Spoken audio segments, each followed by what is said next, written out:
You know that one person who always has a reason not to show up? Always exhausted, always under the weather, always maybe next time. Here's the thing though, they're probably not avoiding you, they're protecting their peace. If the idea of a quiet Friday night at home genuinely excites you more than going out, stick around. You're in the right place. Today, we're diving into the psychology behind people who love being at home.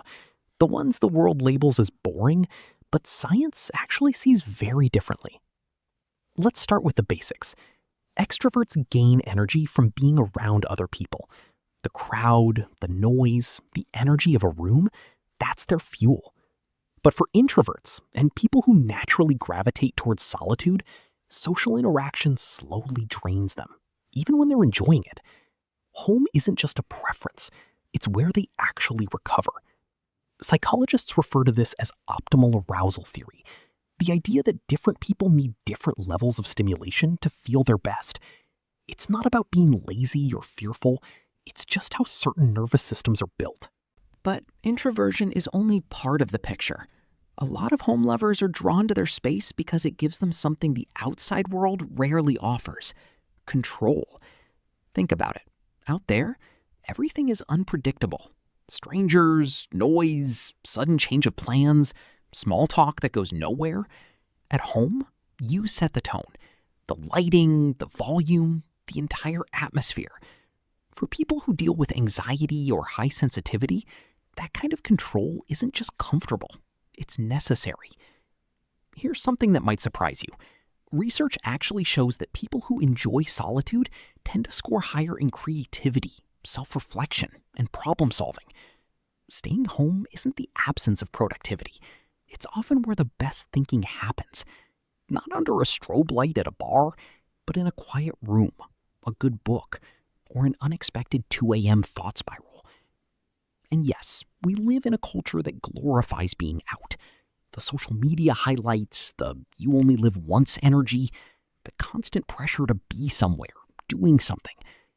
But what if your version of living well looks like a great documentary, a warm bowl of soup, and absolutely nothing on the agenda? That's not something to be ashamed of. That's actually a high level of self-awareness. Now, and this part matters, some people stay home for reasons that aren't so peaceful. Social anxiety, old wounds, or a quiet depression that makes leaving feel pointless. For those people, home can shift from being a sanctuary to being a hiding place. So it's worth asking yourself honestly, does staying in recharge you, or does going out just feel too heavy to face?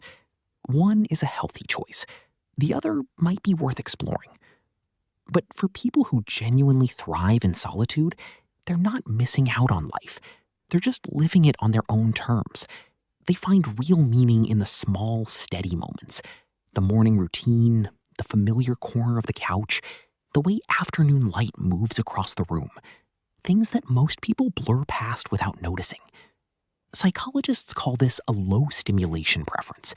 These people don't rely on the outside world to make life interesting, because their inner world already is. So if you're someone who declines invitations without losing sleep over it, who feels completely content on a solo weekend, who would genuinely rather revisit a comfort show than chase a new experience, you're not broken. You're just someone who values depth over noise and peace over performance. Now, I want to hear from you. Are you a true homebody, or do you think sometimes we dress up avoidance as a personality type? Drop your thoughts below.